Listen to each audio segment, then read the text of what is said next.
सबसे पहले आप लोग को बहुत बहुत बधाई कि आपका 2 दिवसीय जो प्रशिक्षण था वो पूरा हो चुका है। तो आप किस जिले से बिलोंग करते हैं शुभम जी?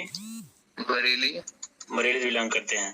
तो आपका जो प्रशिक्षण था 27 और 28 में हो चुका है, तो उसी के बारे में जो भी जानकारी है आप हमारे व्यूअर्स को बता दीजिए, क्योंकि बहुत ज्यादा कमेंट आ रहा है कि सर वहाँ पे क्या क्या हुआ है, क्या प्रोसेस किस माध्यम से लोग करवाए हैं, कितना टाइम लगा है, बस यही सब जानकारियाँ हैं, अपने दे दीजिए। बेसिकली हमारा 27 तारीख को हमारा था और 8 बजे से प्रशिक्षण था, तो इसलिए हमको शाम को ही निकलना पड़ा। तो हम वहाँ पहुंचे हैं लगभग 10 बजे के समथिंग 26 तारीख को। 26 तारीख को 26 तारीख को वहाँ पर खाने की व्यवस्था उन्होंने रूम में ही करा दी थी हमारी। अच्छा। तो रूम में ही हमारे बॉक्स आ गए थे, उसी में खाना था, सारा सिस्टम था। और रूम तो एकदम जो होटल का सिस्टम होता है बिल्कुल वही था। बहुत अच्छा लगा, इतना उम्मीद नहीं थी हमको कि इतना अच्छा होगा वहाँ।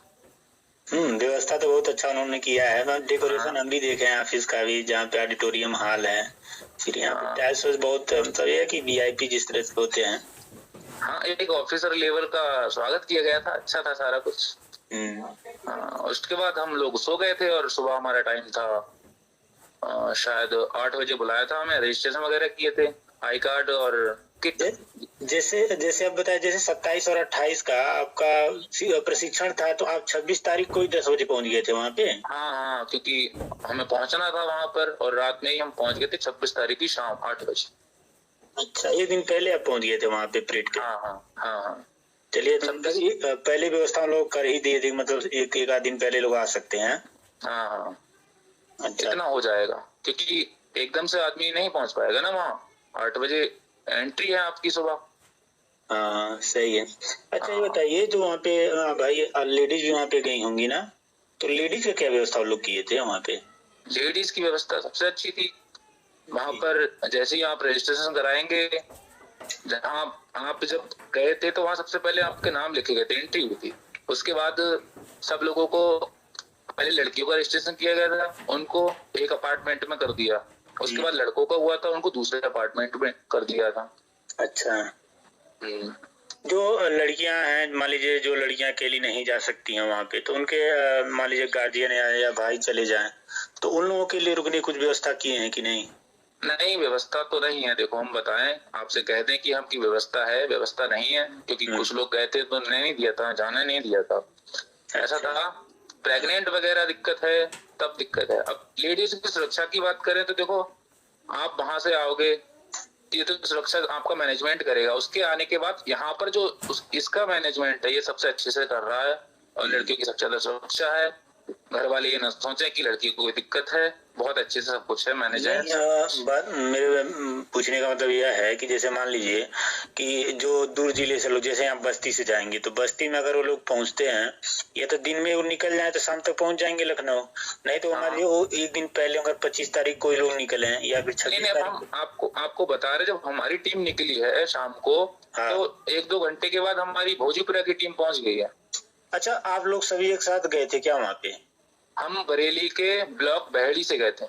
अच्छा, सभी ब्लॉक वाले एक साथ इकट्ठा होकर के एक साथ निकले? एक ब्लॉक का एक ही बार जाएगा। जैसे 2 थे हमारे, आलमपुर ब्लॉक और एक बरेली ब्लॉक।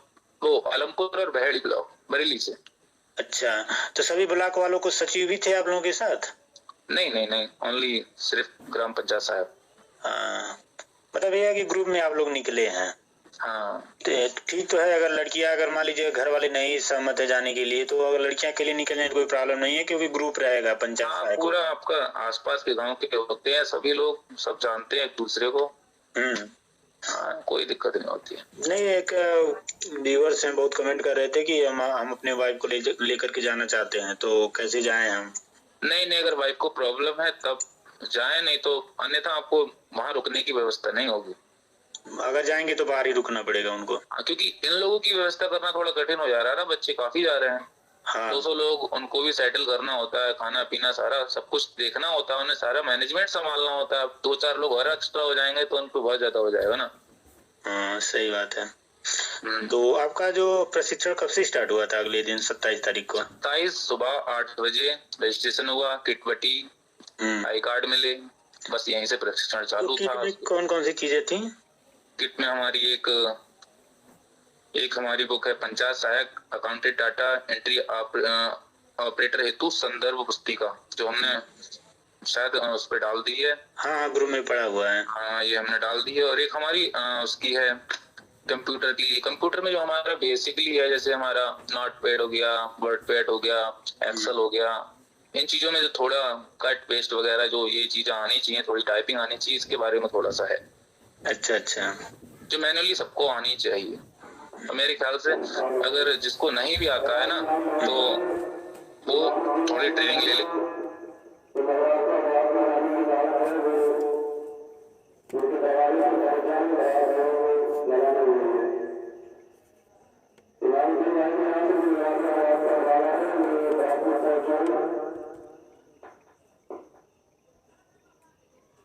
है अच्छा अच्छा, जो मैनुअली सबको आनी चाहिए। तो मेरे ख्याल से अगर जिसको नहीं भी आता है ना, तो वो थोड़ी ट्रेनिंग ले ले, क्योंकि इसमें बहुत ज्यादा वर्क है, कंप्यूटर लेवल से नहीं कर पाएगा। तो जो किट आप लोगों को आपको मिला है, तो उसमें 2 पुस्तक थे प्रशिक्षण वाले हैं? 2 पुस्तक और एक पैड, एक पेन। अच्छा। और एक टाइम टेबल। अच्छा, जो हमारा 2 दिन का टाइम टेबल है, वहाँ का क्या करना है, कब खाना है, कब पीना है, कब चाय है। अच्छा ये सारा। तो प्रशिक्षण मतलब यह है कि जब आप एंट्री वहाँ से लिए हैं, आप लोगों को किट मिल गया है, तो कितने घंटे तक वहाँ प्रोसेस चला? अभी प्रोसेस हमें सुबह के 1 मिनट मेरे पास है, किट है, मैं निकाल लूं। तो टाइमिंग है, मैं सारा बता रहा हूँ।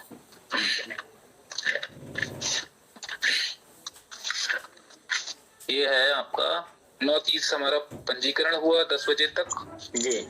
हाँ, उसके बाद हमारा जो प्रथम जो हमारा सेशन था वो 10 से 10:30 तक परिचय एवं प्रशिक्षण का उद्देश्य ये कराया गया था। फिर उसके बाद चाय का अवकाश कराया गया हमारा। फिर इसके बाद हमारी क्लासेस चली थी। अच्छा। इसमें क्लासेस क्या थी, यही हमारा जो स्वच्छता से लेकर हमारा एक टॉपिक हमारे हर एक प्रोफेसर संभाल रहे थे। कोई स्वच्छता का संभाल रहा था, तो कोई विकास का संभाल रहा था, कैसे मैनेज करना है, कैसे देखना है, कैसे लोगों को समझाना है, स्वच्छता के बारे में कैसे जागरूक करना है, ये सारी चीजें बताई गई थी वहां पर। अच्छा अच्छा। तो फिर आप लोगों का मतलब चाय पीने के बाद फिर आप लोगों का स्टार्ट हो गया क्लास? फिर लंच हुआ? क्लास स्टार्ट हो गया था। लंच हमारा हुआ था हमारा लंच हुआ था 1:20 से स्टार्ट हुआ था, 1 घंटे का लंच। 1:20 से 2:20 तक लंच? नहीं, लंच हमारा हुआ था सुबह हमारा सुबह खा के ही गए थे हम लोग। अच्छा अच्छा। जो 10 बजे था हमारा रजिस्ट्रेशन वगैरह, वो पहले लंच कर लिया था। वैसे चाय का अवकाश वैसे दिया था हमने, टाइम टू टाइम। जैसे ज्यादा बोर हो जाते हैं तो टाइम टू टाइम चाय का अवकाश दे देते हैं, वो 15-20 मिनट का, फिर बुला लेते हैं। टाइम कम है ना, तो इसलिए लगातार क्लासेस चल रही हैं, थक जाते हैं बैठे बैठे। तो लगातार 5 बजे तक चला गया आप लोगों का? हाँ। तो 5 बजे आप लोगों का पहला जो दिन था कंप्लीट हुआ। हाँ। फिर आप लोग अपने अपने रूम में चले गए होंगे। हाँ। तब क्या हुआ? फिर डिनर आया होगा? हाँ, उसके बाद डिनर था हमारा। डिनर शाम के टाइम हमारा वही 9:30 बजे। इनका थोड़ा वही था ना, जैसे सेशन छूट जाता था उस हिसाब से हमारा लगा देते थे। और हमारा थोड़ा सा वो हो गया था ना, जो हमारे मनोज सर हैं यहाँ के अपर सचिव, हाँ, इनसे हमारा मतलब इनसे अच्छे से वो हुआ था। बकायदा आपने देखा ही तो, फोटो वगैरह सब कुछ लगा था ठीक से। तो हमें प्रोजेक्टर वगैरह से समझाया था अच्छे से जो भी था। तो वो एक क्लास से अलग था। जो हमारे सेशन जो प्रैक्टिकल जो हमारा ये है टाइम टेबल है, वो उससे अलग था। तो वो टाइम ज्यादा हो गया, इसलिए थोड़ा मैनेज करना पड़ा इधर उधर। अच्छा अच्छा। हाँ। फिर मान लीजिए तो पहला दिन खत्म हुआ, अगले दिन क्या प्रोसेस था? सेम वही पहले दिन वाला? अगले दिन हमारी ट्रेनिंग थी कंप्यूटर लेवल वाली। अच्छा। यहाँ तो सेशन चले थे, सेशन दूसरे दिन भी चले थे, लेकिन वहां पर जो हमें कुछ सिखाया जा रहा था उसके साथ ट्रेन भी किया जा रहा था साथ कंप्यूटर लेवल पे। अच्छा। हाँ। तो यहाँ पे मान लीजिए 180 से 200 लोग वहाँ कैंडिडेट पहुंचे हुए थे, तो कंप्यूटर प्रशिक्षण कैसे सिस्टम दिया गया था बैठने के लिए? हाँ, सिस्टम था बकायदा, 2 लोग बैठ रहे थे एक सिस्टम पे। अच्छा। हाँ। तो वहाँ पे सिस्टम पे बैठने पे क्या मतलब प्रोजेक्टर के माध्यम से आप लोगों को बता रहे होंगे कि कैसे कैसे काम करना है? हाँ, टाइम टू टाइम हर बार एक लेक्चरर आ रहे थे, वो समझा रहे थे। अच्छा, हम्म। फिर कब तक चला? 5 बजे तक चला होगा अगले दिन भी? हाँ, बस उस दिन बस प्रशिक्षण होने के बाद जो कंप्यूटर का था, जो ट्रेनिंग हुई थी, उसके बाद हमारा थोड़ा सा फिर समझाया गया थोड़ा बहुत, उसके बाद हमारे सर्टिफिकेट बांट दिए गए। अच्छा। उसके बाद बस छोड़ दिया गया। तो अच्छा, वहाँ पे जब प्रशिक्षण हो रहा था तो कुछ डायरेक्शन भी दिया गया था कि जो लोग मान लीजिए प्रशिक्षण को अटेंड नहीं कर पाते हैं तो उनका क्या होगा? मतलब वैसे न्यूज में दिया था कि भाई इस बारे में समझाया तो नहीं है, लेकिन इसके बारे में कुछ बताया तो नहीं था, लेकिन एक बात उन्होंने क्लियर कर दी थी कि पहले ही क्लियर कर दी कि अगर आप, जो हमारा नोटिस आया था उसमें क्लियर था कि आप अगर प्रशिक्षण नहीं करते हैं तो आपकी जॉब कोई माने नहीं है। हाँ, ये क्लियर था। अच्छा, तो मान लीजिए आपका तो ट्रेनिंग पूरा हो गया, प्रशिक्षण पूरा हो ही गया है, जो भी मान लीजिए 4 मंडल का होगा, दिसंबर तक होगा। तो अगर इस तरह से अगर ये लोग ट्रेनिंग करवा रहे हैं, मान लीजिए अभी 17 मंडल है, 17 में 4 हुआ, 13 बाकी है, इस तरह से कराएंगे तो आपको नहीं लगता है कि मई जून जुलाई तक ये लोग करवाते ही रह जाएंगे? हाँ, ये ऐसा है ना, मेरे ख्याल से जिला स्तर पे भी कराएंगे ये। क्योंकि इतना 58,000 लोग और 200 लोग पर डे तो नहीं बन पाएगा ना ऐसे। 60 दिन का वहाँ पूछा गया था ना, 60 दिन का टेंडर ले रखा था वहाँ। हमने उनसे पूछा था वेटर से, तो कह रहे थे हमारा 60 दिन का यहाँ काम है आपके लिए ही, तो 60 दिन में ऐसे कैसे हो जाएगा? तो 60 दिन में कहाँ पूरा होगा? 60 दिन जो से 27 अक्टूबर से स्टार्ट हुआ है, 16 दिसंबर तक ये चलेगा। हाँ, तो दोनों का अगर जोड़े तो लगभग 50 से 55 दिन हो रहा है, 50 दिन के आसपास। हाँ, वही बस।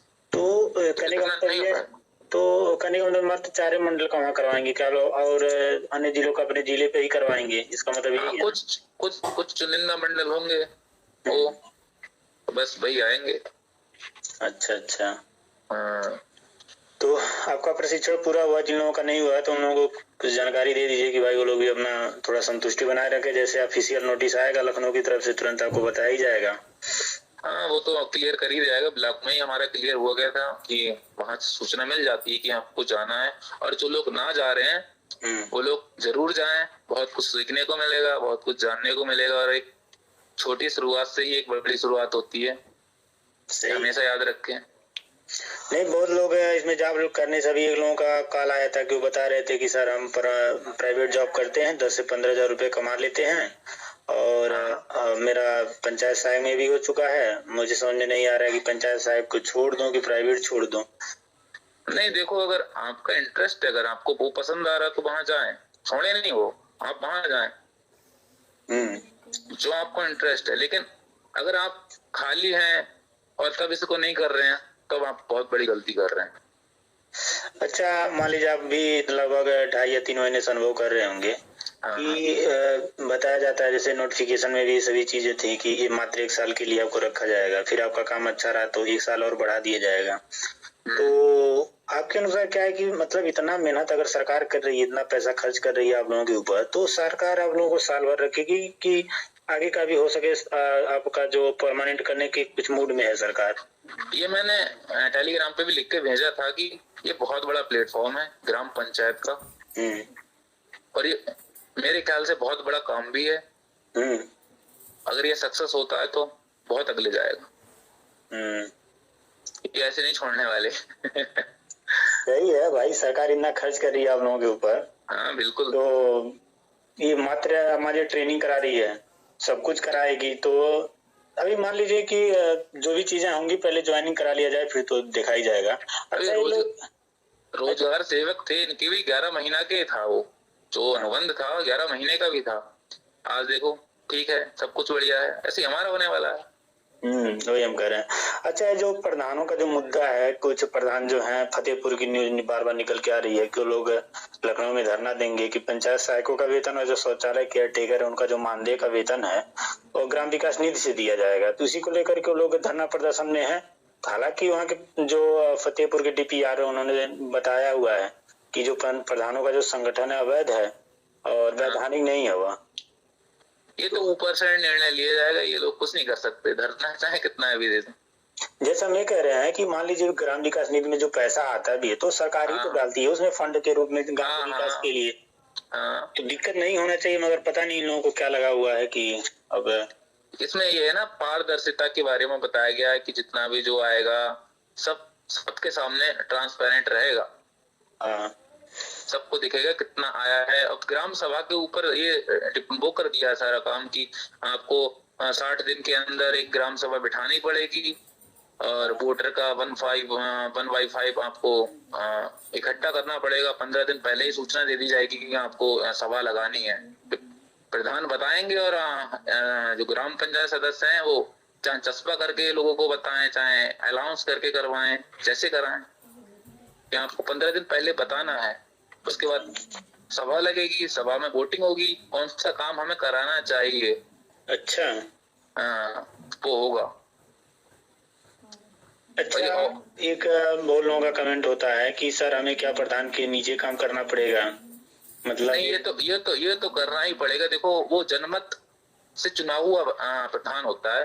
हाँ, और जनमत सबसे बड़ी ताकत होती है। सही है। आप गवर्नमेंट द्वारा चुने गए हो, वो जनमत है। तो आप कभी भी प्रधान को अपने से नीचा ना समझें। समझने वाली बात नहीं है। जैसे मान लीजिए कि सभी प्रधान एक जैसे होते नहीं है, तो प्रधान कुछ और सोच रहा हो भ्रष्टाचार के चक्कर में कि ज्यादा पैसा कमाए, कुछ मतलब हेरा फेरी के चक्कर में। तो हेरा फेरी का मतलब जो गांव का जितना खर्च आएगा होगा या जितना पैसा आएगा तो पंचायत सहायक को ही रखना है हिसाब किताब। नहीं, हिसाब किताब तो ये हमारे जो एडीओ से लेके हमारा सचिव जी हैं, हमारे प्रधान होते हैं, सब लोग साथ